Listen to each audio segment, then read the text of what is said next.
I'm not an architect. I did study urban studies. I did it in Brussels, Vienna, Copenhagen, Madrid, and Sweden. And I'm now here because I'm working for Toestand. It's a Brussels-based organization, and what we do is not this. Oh wait, this is the wrong presentation. Oh. I'm counting. Time is counting. Where do I find 9 minutes. Find her again. Crap. Alright, basically, I'll just keep talking. Meanwhile, what we do is we are an organization, this folder, an organization that reactivates vacant buildings or abandoned places, forgotten places in the city, to turn them into temporary socio-cultural centers. And that's what this should mean in Albania.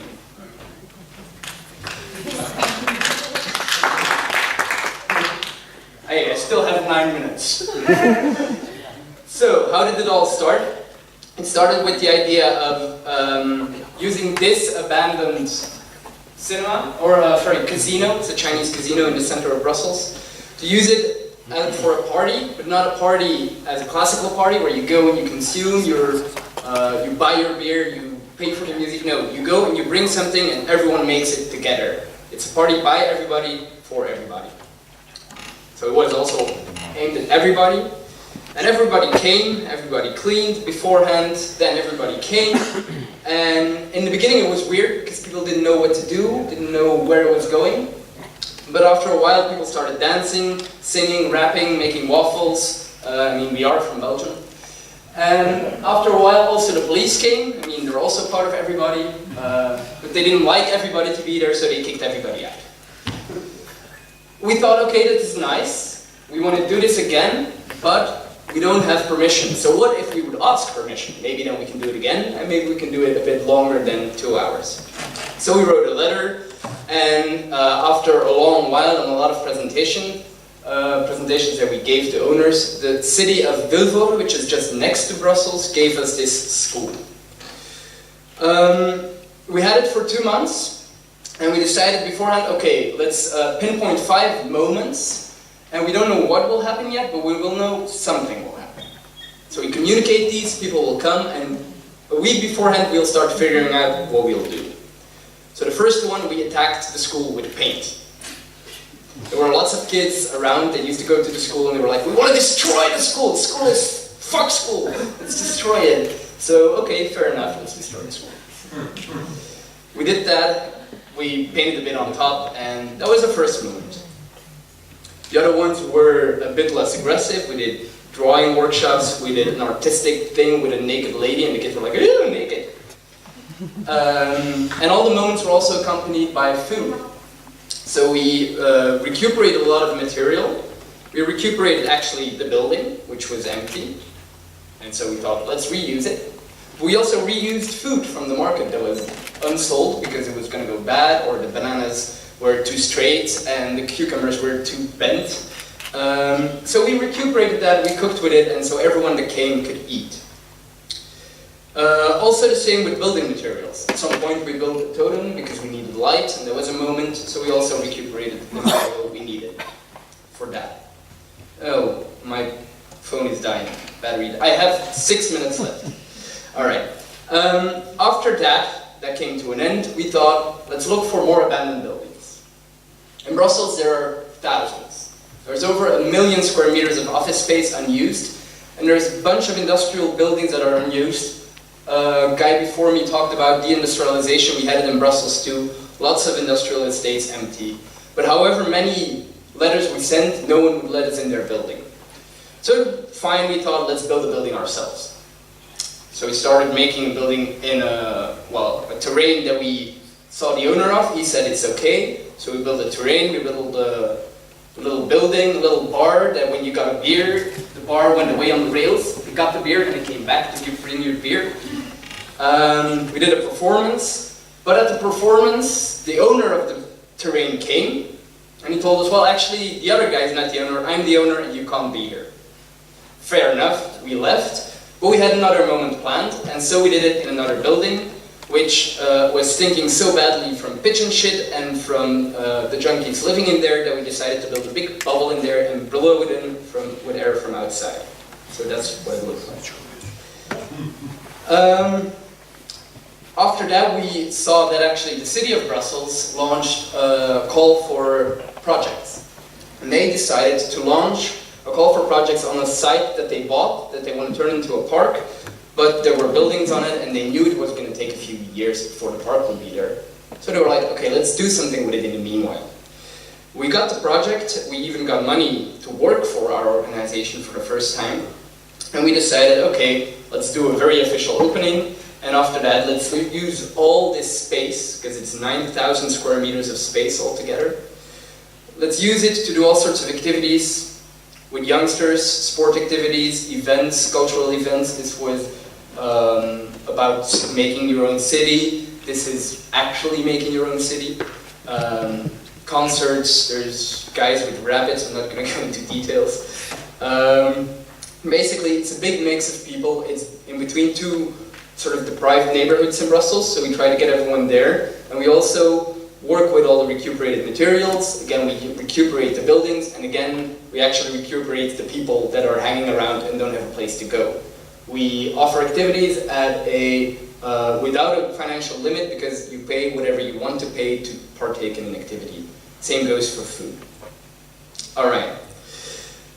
In March, we felt like, okay, this is all nice and good, but we feel like this is a bit of becoming a boring job, and it's just, well, not boring, but it's a job and it's not adventurous. So we decided again to do a for everybody, by everybody.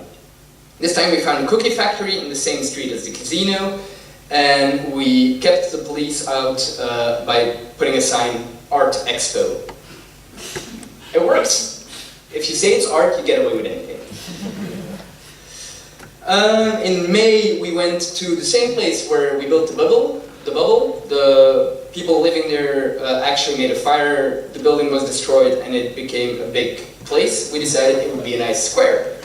So we painted a football field on it, kids came to help, people came to help. It was a nice weekend. We sent a letter to ask for permission. The letter came 2 months later, and they invited us like, hey, what you did was actually nice. How about we give you money and you do it for 2 more months? So we said, fine, money's nice, we'll build a bit more, we'll have a few more parties, and we built a big barbecue. In October, I'll go back to the summer in a bit, but in October we went to another sort of deprivileged part of Brussels, turned an abandoned lot into a garden, and just next to it built a big bench with kids that had no bench to sit on because the city just doesn't invest in that part of the town anymore. In the summer, we actually did the prequel of what we're doing in Kosovo today, because I'm not only here to talk about the future, but also about next week. We went to Kremenchuk, and that's a city in Ukraine, believe it or not, with 12 people to turn this building into a socio-cultural center. That meant a lot of cleaning. Luckily, we had Ukrainians helping us, and they can clean pretty well. Then we built a floor, then we recuperated a lot of material. It's always the same stuff, really. Built the floor, cleaned up the walls, put some new stuff on the walls, built windows. Basically just turned the ruin of a cinema, because it was a cinema, or at least the part behind it was, this was the part where you bought the tickets. And we turned it in 1 week time with 12 people from Brussels and a bunch of people from Ukraine into this space that's actually usable for expos. We built a little room for a homeless man that was living there. We turned him into the concierge, or the groundskeeper. And this was the main room. So basically, it's very basic. It has a floor, it has windows, but it's a closed space. And people actually started using it a lot to organize all sorts of events. Art expos, discussions, concerts, all sorts of things. All right, I think I have maybe 2 more minutes. In 2016, the government started liking what we did, so they gave us money for 2 new projects. One is on the public square, where we want to temporarily reactivate it with the people from the neighborhood to see how they can redevelop the square in a positive way, which is actually embedded in what people want, and not just only what architects, sorry for you guys, think behind their desk that it's nice to draw. And this project has just started last week. It's another abandoned bunch of buildings where we will do a very similar project as the one where the park will be. Alright, that brings us to next week in a project called Toestand Pristina. In one sentence, it's the same project as in Ukraine, but it's here and it's twice as many people. On Saturday, a plane will arrive with 27 Belgians, and a train will arrive with 15 Swiss people.